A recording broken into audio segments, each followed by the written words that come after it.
Ibu adalah insya Allah orang-orang yang dirindukan surga.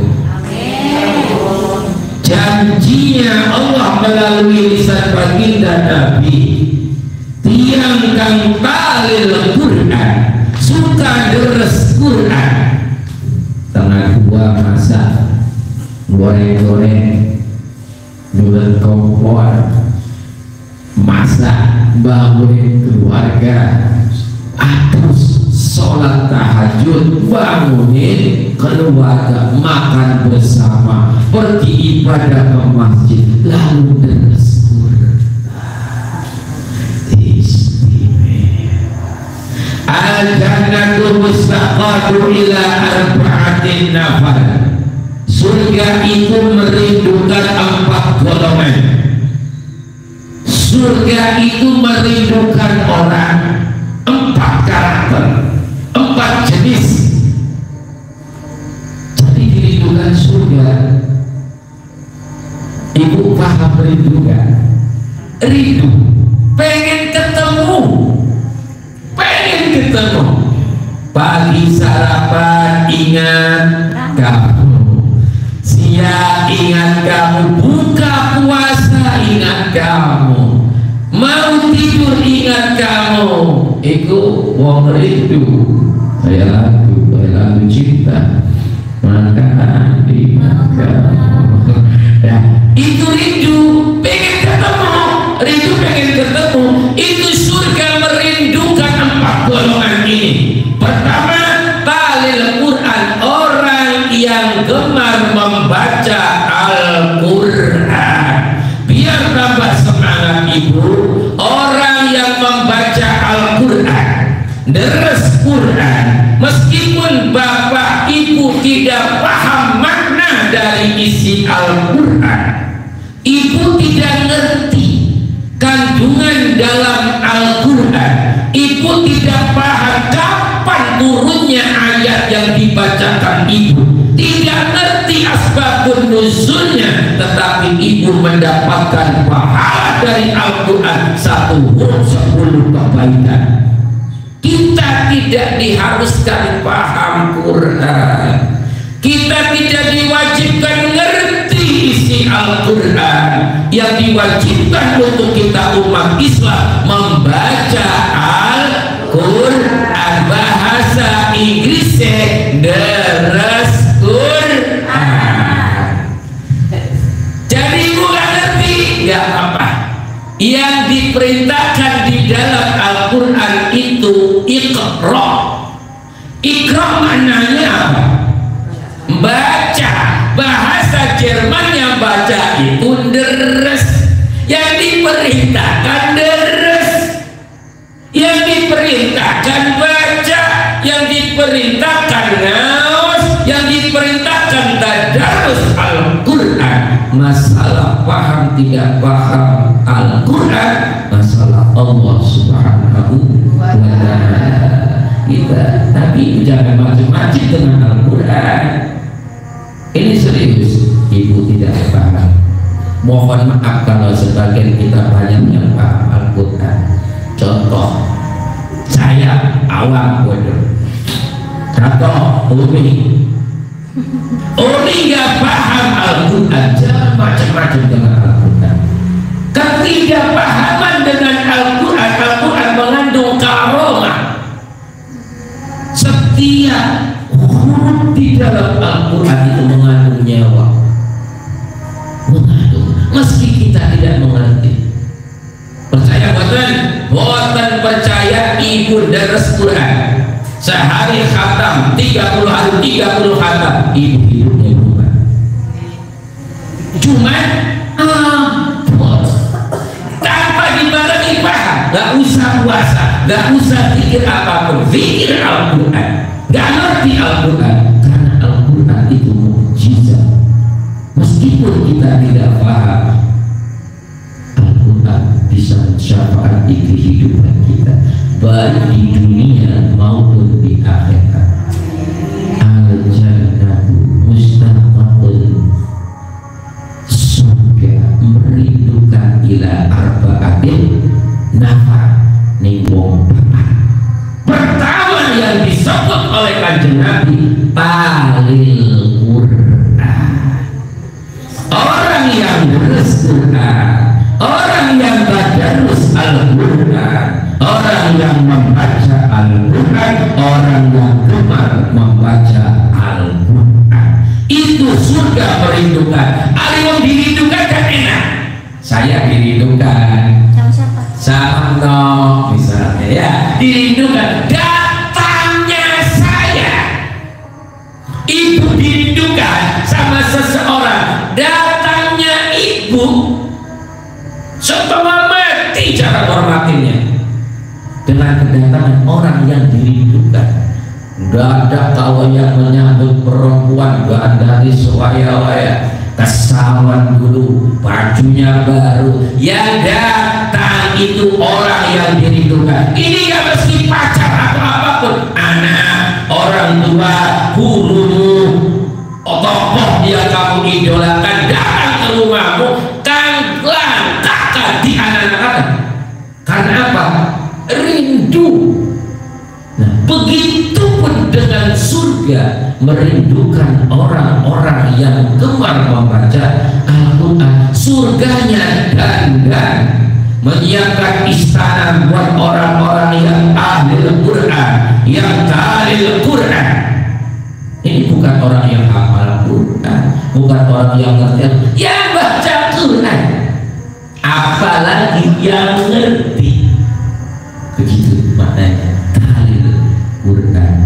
Namun yang jadi masalah rindu dewek, demen dewek, terus kok kira-kira yang demen dewek, pengen dirindukan dewek kan, pengen dihormati, ketemu berapa perkara gitu loh. Orang datang pengen dihormati seperti yang datangnya yang dirindukan, pasti beda, pasti beda. Nah, seperti surga. Ini hadis sahih riwayat Imam Tirmidzi dan Abu Dawud. Al-jannatu mustaqabun ila arba'ati nafarin. Surga merindukan 4 golongan. Talil Quran. Yang kedua, wahafidil lisan. Orang yang menjaga mulut, orang yang menjaga lidah, orang yang menjaga lisan, orang yang menjaga perkataannya. Dan hari ini termasuk orang yang menjaga jari-jarinya untuk tidak membuat masalah tulisan yang membuat orang menjadi tidak suka. Jari termasuk wakil dari lisan. Oh, Allah Subhanahu wa ta'ala mengatakan surga merindukan orang yang bisa menjaga lisannya. Salamatul insan fi hifdzil lisan. Selamatnya manusia tergantung bagaimana cara menjaga lisannya, menjaga jari-jari kita tidak mengetik hal-hal yang tidak membahayakan. Artinya, wahai umat Islam, selamatmu tergantung dari jari-jarimu dan lisanmu. Nah, itu bisa mengakibatkan orang bisa dibunuh gara-gara perkataan ini. Makanya tajamnya perkataan itu lebih tajam daripada pisau belati. Gimana tuh isinya tuh enak? Gimana sih? Kalau pisau menusuk dada masih bisa obat dicari, tapi kalau kata-kata melukai hati, hendak kemana aku Mencari. orang begitu ya. Nah, itu betul. Salamatul insan fi hifdzil lisan. Kita semua akan selamat kalau kita bisa menjaga ilate pula, lisane pula, ucapan pula. Beres kabeh. Dan orang yang tidak bisa menjaga hari ini adalah suasana lebaran. Suasana lebaran, tapi sedih aja lebaran Gusti. Udah beli baju lebaran soalnya ya, jadi ingat lebaran. Apalagi suasana Ramadan para jamaah. Ramadan ini kata Kanjeng Nabi banyak orang yang berpuasa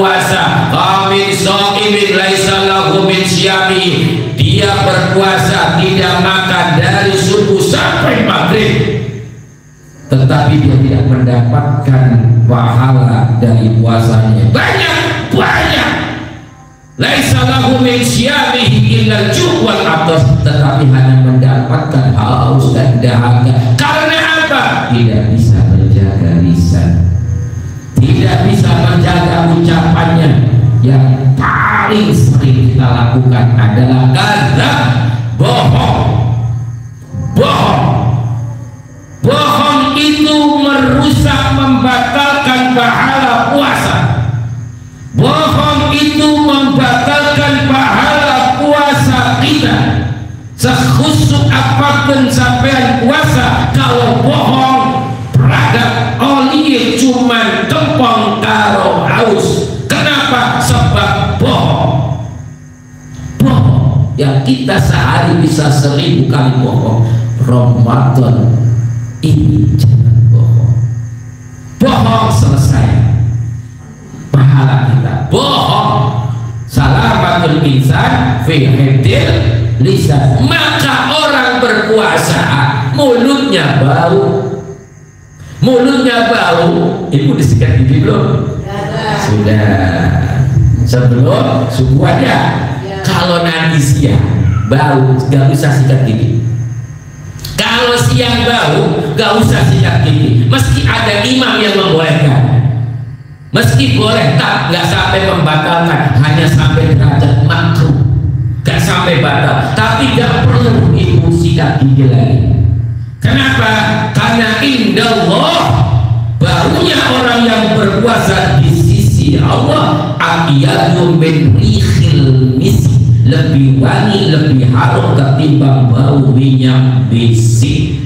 Yang membedakan orang yang puasa dan yang tidak puasa adalah bau mulutnya salah satunya. Dan karena kita mulutnya bau, sudah jangan banyak bicara. Kenapa? Mampu. Karena mulut kita bau, orang berpuasa jangan banyak bicara. Bau. Bicara yang penting-penting saja, yang membawa maslahat, deres, zikir, ataupun yang tidak membawa kemudaratan, menyakiti orang, apalagi berbohong. Kalau ada yang ngajak tukaran, ngajak berantem, ngajak berdebat, bilang, katakan ke Nabi, ana shaim, mohon maaf saya sedang berpuasa. Supaya apa bicara begitu? Kan Nabi mengajarkan kita supaya orang itu tidak meneruskan tukarannya, gak meneruskan perdebatannya. Bilang ana shaim, saya sedang puasa bu, saya sedang puasa, mohon maaf. Gak usah dilawan perkataan yang menjelekkan. Itu adalah orang-orang yang dirindukan surga. Selanjutnya, yang ketiga, keutamaan dari makan sahur yang jarang diketahui orang adalah makan sahur ini yang membedakan umat Islam, umat Kanjeng Nabi dengan umat Yahudi, umat Nasrani, umat sebelum umat Islam. Karena sebelum umat Islam ada puasa, Nabi Isa ada puasa, Nabi Daud ada puasa, Nabi Musa ada puasa, tapi nggak ada sahur, nggak ada sahurnya. Sahur itu adanya di zaman Islam, di zaman Kanjeng Nabi, untuk membedakan puasa umat Islam dengan umat-umat yang terdahulu. Begitu pentingnya sahur.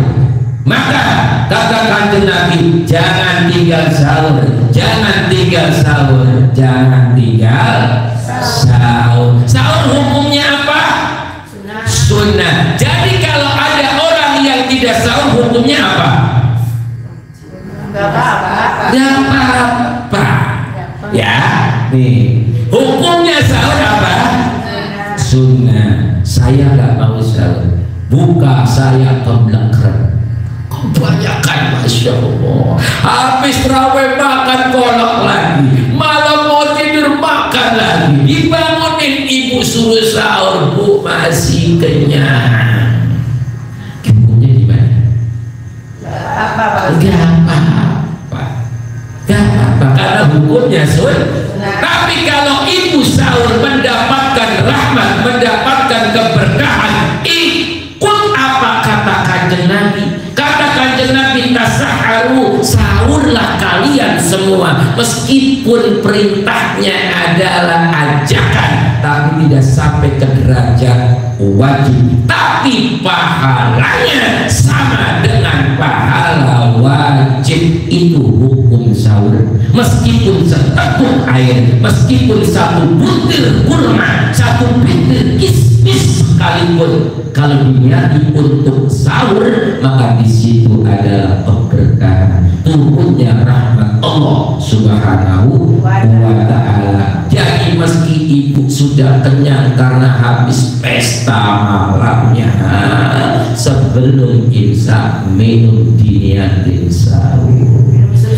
Minum susu, minum madu, tapi diniati sahur. Jadi sahur Mbak bukan hanya makan nasi, minum madu sahur, minum susu sahur, minum energen sahur, minum kopi, ngerokok. Nah, mudah-mudahan ada manfaatnya, karena ini masih panjang, baru 3 yang lainnya kalau kita ketemu kembali. Mudah-mudahan bulan sampai kami diparingi oleh Allah Subhanahu wa ta'ala kesehatan lahir dan batin, hingga bisa menunaikan ibadah puasa perintah Allah ini dengan sempurna. Amin ya Allah ya Rabbal alamin. Al-Fatihah. A'udzubillahi minasyaitonir rajim. Bismillahirrahmanirrahim. Alhamdulillahi rabbil alamin. Ar-Rahmanir Rahim. Maliki yaumiddin. Iyyaka na'budu wa iyyaka nasta'in. Ihdinas siratal mustaqim. Siratal ladzina an'amta 'alaihim ghairil maghdubi 'alaihim waladdallin. Astaghfirullah Rabbal baraya. Astaghfirullah minal khataya. Astaghfirullah Rabbal baraya. Astaghfirullah minal khataya. Rabbi zidna ilman nafi'an wa waffiqna amalan maqbula wa hab lana rizqan wasi'an wa tub 'alaina tawbatan nasuhan wa tub 'alaina tawbatan nasuhan. Astaghfirullah Rabbal baraya. Astaghfirullah minal khataya. Astaghfirullah Rabbal baraya. Astaghfirullah minal khataya. Bercakap sama teman saking pula Kang Kamal, mohon maaf lahir batin. Selamat menunaikan ibadah puasa. Mudah-mudahan puasa kita diterima oleh Allah Subhanahu wa ta'ala. Akhir kalam, wallahul muwaffiq ila aqwamit thoriq. Ihdinas siratal mustaqim.